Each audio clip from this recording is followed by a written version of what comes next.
இப்போ நம்ம மகாபலிபுரத்தில் மகிஷாசுரமர்தினி கேவை பார்த்துட்டு இருக்கோம். இதில் என்டர் பண்ணோன்னே சொன்னால் பெருமாளோட விக்கிரகத்தை நம்மளால் பார்க்க முடியாது. இந்த பெருமாள் அவரோட பாதத்துக்கிட்ட இருக்கிறது தான் 2 அசுரர்கள், மதுகைடவர்கள். கீழே இருக்கிறது அவருடைய பெரிய திருவடி, சிறுவ திருவடின்னு சொல்லுவாங்க. சில பேர் பிருகு மகர்ஷி, மார்க்கண்டேயர்னும் சொல்லுவார்கள். இந்த பார்த்தீங்களா, இது மார்க்கண்டேயர், இது பிருகு மகரிஷி அப்படிங்கிறது தான் பெரும்பாலும் ஒப்புக்கொள்ளப்படுறது. கீழே பூமாதேவி அப்படி அவருக்கு அஞ்சலி முத்திரையோடு காட்சி கொடுக்குறார்.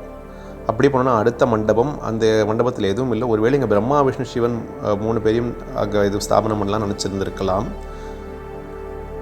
நடுவில் பார்க்க போகிறது தான் ரொம்பவும் அற்புதமாக இருக்கக்கூடிய சோமாஸ்கந்தமூர்த்தி. அதுக்கு முன்னாடி உள்ளே போய் பார்க்குறோன்னு சொன்னால் சிவபெருமானும் பார்வதி தேவியும் நமக்கு தெரியவா. நந்தி பகவான் அற்புதமான காட்சி. பின்னாடி பார்த்தோன்னா சூரிய சந்திரர்கள் உடைய சூழ அதோ சின்ன குழந்தையாக இருக்கிறது தான் அந்த முருகன். அம்பாளோட மடியில் உட்காந்துருக்கார் கம்பீரமாக. இதுதான் சோமாஸ்கந்த மூர்த்தம். இது இந்த 2 குகைக்கு நடுவில் இருக்கக்கூடிய குகை பகுதியில் இது அற்புதமாக செதுக்கப்பட்டிருக்கு. அது பக்கத்தில் சண்டிகேஸ்வரர் அப்படின்னு சொல்லப்படுது, நந்தி பக்கத்தில் இருக்கிறது. இதோ அற்புதமான மகிஷாசுரமர்தினியோட அந்த அற்புதமான சிற்பம்.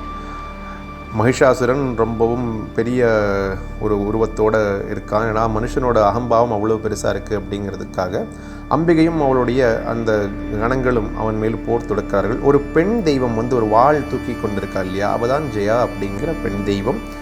இந்த புறமுதுகிட்டு அசுரர்கள்லாம் ஓடிக்கொண்டிருக்கிறார்கள். இங்கே இந்த சிம்மத்தோட இந்த சிற்பத்தை பார்க்குறோம். இதோட அமைப்பு ரொம்பவும் அழகாக இருக்குது. நமக்கு பேரூரில் அம்மன் சன்னதி முன்னாடி ஒரு சிங்கம் இருக்குது இல்லையா, கோயம்புத்தூரில், அது ஞாபகம் வரும். அதோட வாயில் ஒரு பந்து இருக்கும். அந்த பந்து எப்பவுமே உருண்டுண்டே இருக்கும். இந்த தூண் வேலைப்பாடெல்லாம் நல்லா இருக்குது. இந்த மகிஷாசுரமர்தினி குகை 630ஆம் ஆண்டில் பல்லவர்களால் கட்டப்பட்டது.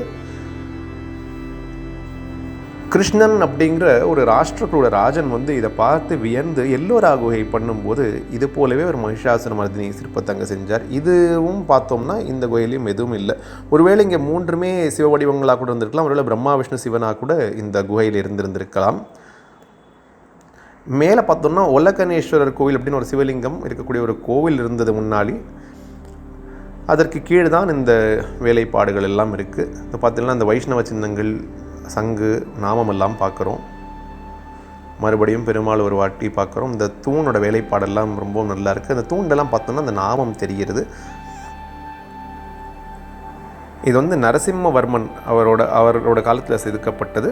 இந்த சிவபெருமானுக்காகவே இந்த குகை பண்ணப்பட்டது அப்படிங்கிறது இதிலிருந்து நமக்கு தெரிய வருது.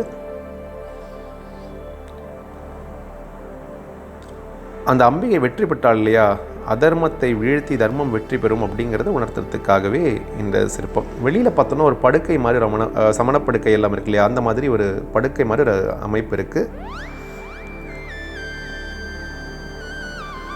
இதுக்கு பின்னாடி நம்ம பார்த்தோம்னு சொன்னால் அந்த லைட் ஹவுஸ் கூட இருக்கும். இந்த ஒலகனேஸ்வரர் கோயில் நம்ம படி ஏறி பார்ப்போம் இல்லையா, அதுக்கு கீழே இருக்கக்கூடியது தான் இந்த மகிஷாசுரமர்தினி குகை அமைப்பு.